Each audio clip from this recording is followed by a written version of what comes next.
नमस्ते प्यारे बच्चों। तो आइए आज हम इस वीडियो के माध्यम से कक्षा 7वीं की सामाजिक विज्ञान को एड ग्रेड अभ्यास पुस्तिका के माध्यम से समझेंगे।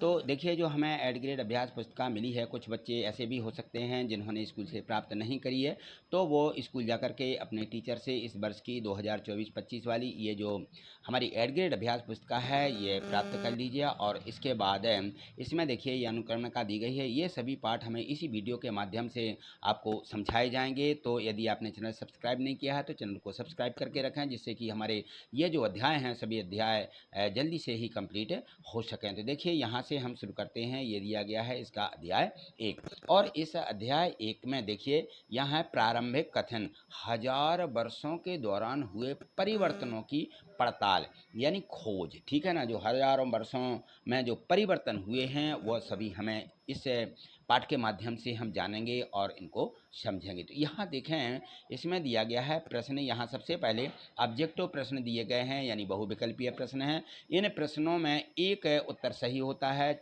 और ये 4 दिए रहते हैं, तो इन 4 में से हमें छांट करके भरना होता है। तो ये भी बिल्कुल सरल होता है, यदि आपने एक बार इसको पढ़ा है, समझा है, तो ज़रूर आपसे बन जाएगा। यहाँ देखें प्रश्न 1 दिया है कि ऊपर दिए चित्र में सिंचाई की किस प्रौद्योगिकी का है। तो ये जो चित्र ऊपर हमें दिया गया है इसको बोला जाता है रहट। क्या बोलते हैं? रहट। ये जो है रहट, पहले बैलों से ये एक रहट बनाई जाती थी और उसको बैल को घेर के घुमा करके पानी निकाला जाता था, तो ये है रहट।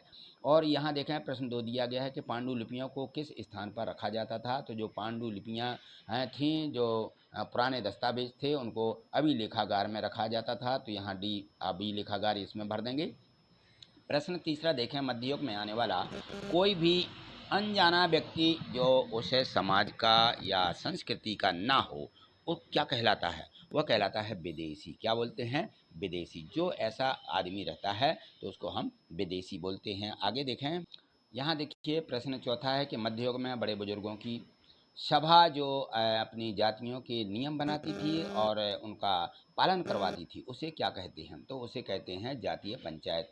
ठीक है ना। पहले ऐसा होता था कि जो जिस जाति के जहाँ जिस गांव या उसमें रहते थे तो वो अपनी पंचायत अलग बना लेते थे। प्रश्न 5 है, राजपूतों के पराक्रम और स्वामी भक्ति का गुणगान करते थे। किसका? कवि और चारण का। ठीक है ना। तो यह दिया गया है बी में, बी वाला ऑप्शन हम यहाँ पे भर देंगे। चलिए आगे देखें अगले प्रश्न। यहाँ से देखिए प्रश्न 6वां दिया कि रिक्त स्थानों की पूर्ति कीजिए।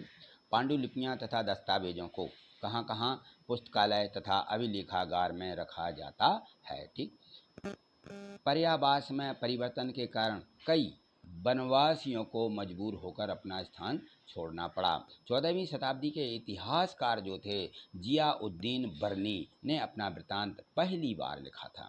मध्यकाल में इतिहासकार सूचना एकत्रित करने के लिए सिक्कों, शिलालेखों, स्थापत्य कला तथा पाठ्य अभिलेख पर निर्भर थे। पांडुलिपियों की प्रतिकृति बनाने वाले जो लिपिक या लेखक कहलाते हैं, जो ये पांडुलिपियाँ बनाते थे या लिखते थे। ठीक है, आज भी उनको हम जो लिखा पढ़ी करते हैं उनको लेखक और या लिपिक भी बोलते हैं। चलिए अगला प्रश्न देखें। तो अगला प्रश्न दिया गया है इसमें। प्रश्न 7वां है कि मध्यकालीन इतिहास जानने के स्रोत कौन से हैं। मध्यकालीन जो इतिहास है उसके बारे में जानकारी के लिए कई तरह के स्रोतों का इस्तेमाल किया जाता है, जिनमें पुरातत्व और साहित्यिक दोनों तरह के स्रोत शामिल हैं।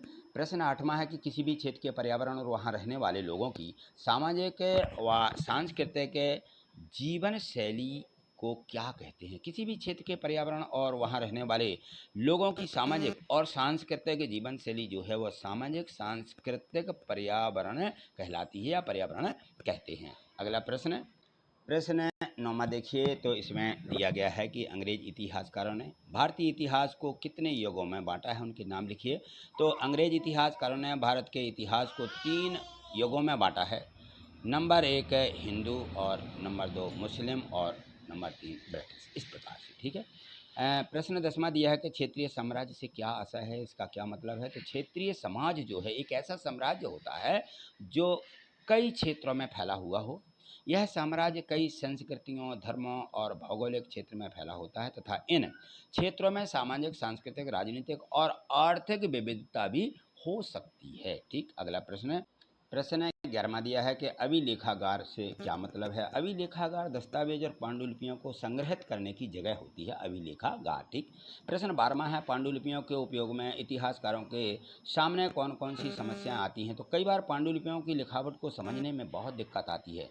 आज हमें लेखक की मूल पांडुलिपियाँ शायद ही कहीं मिलती हैं। मूल जो पांडुलिपि हैं कि नई हमें जो प्रतिलिपि बनाते समय लिपिक छोटे मोटे फेरबदल भी करते चलते थे।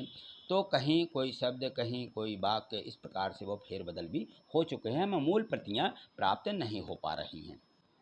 प्रश्न 13 है कि 700 से 1750 तक के बीच आए प्रमुख बदलावों के बारे में लिखिए। देखिए तो 700 से 1750 के दौरान समाज में कई बदलाव हुए हैं। इस अवधि में सिंचाई में फारसी पहिए बनाई और उन्होंने जो है चरखा, युद्ध में आग्नेयास्त्रों का विकास, ठीक है ना, आलू, मक्का, मिर्च, चाय और काफ़ी, कुछ इस प्रकार से नए खाद्य पदार्थ भी, पेय पदार्थ भी, ये इन सब का विकास हुआ है। और ये विकास इस भूमि पर प्रवास करने वाले जो लोग हैं, दूसरे जगहों से उनका जो आगमन हुआ है वो अपने साथ लाए हैं। ठीक है ना, तो इस प्रकार से बहुत ढेर सारे बदलाव आए हैं। चलिए अगला प्रश्न है, इसमें दिया गया है कि साहित्य कार्य समय को केवल घड़ी या कैलेंडर की तरह नहीं देखते हैं या नहीं देखते थे, तो बताइए क्यों ऐसा रहा है। तो देखिए जो इतिहासकार रहते हैं, जो जिन्होंने इतिहास लिखा भी है, इतिहासकार समय को केवल घड़ी या कैलेंडर की तरह नहीं देखते या देखें, यानी कि केवल घंटे या दिन या वर्षों के बचने के रूप में नहीं देखते हैं। उनका नज़रिया यह है कि समय सामाजिक और आर्थिक संगठन में आने वाले परिवर्तनों को झलकाता है।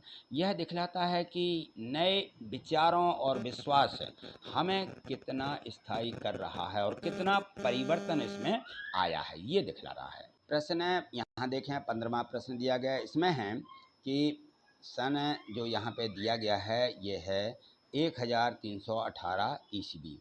इसमें कवि अमीर खुसरो द्वारा भाषा के संबंध में क्या विचार व्यक्त किए गए थे। तो उन्होंने भारतीय संस्कृति और विभिन्न भाषाओं के साथ उनके संबंध को बड़ी उत्कृष्टता से देखा और उनकी महत्वपूर्ण भूमिका को स्वीकार किया।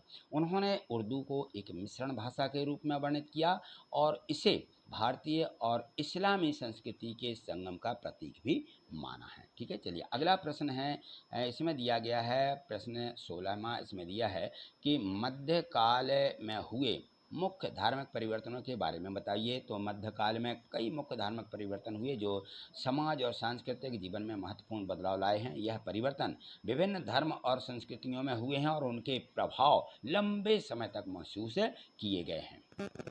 प्रश्न 17वां दिया गया है प्रोजेक्ट कार का है, ये हमें अपने प्रोजेक्ट में भी इसको लिखना है।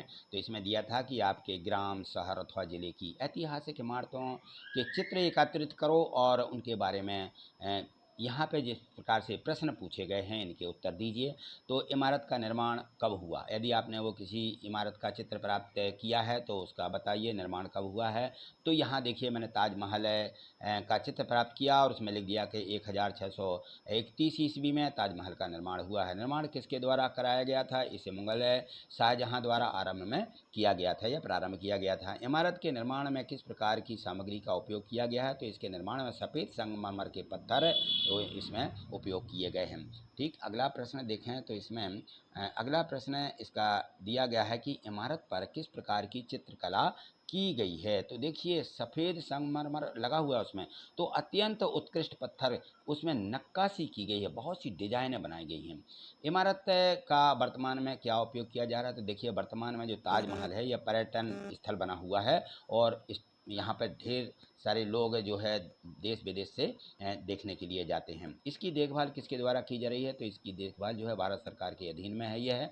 और यहाँ लिखा है कि इमारत का चित्र भी बनाइए, जो आपने वो चित्र एकत्रित किया है तो यहाँ आपको चिपका देना है इस प्रकार से। ठीक है, हमने ये जो इमारत है ये देखिए ताजमहल का चित्र है, यहाँ हमने काट करके चिपका दिया है। तो इसी प्रकार से आपको भी कहीं से भी मिल जाएगा आपको ताजमहल का चित्र, और इस प्रकार से आप पेस्ट कर दीजिए, चिपका दीजिए। ठीक है, तो आज इतना ही।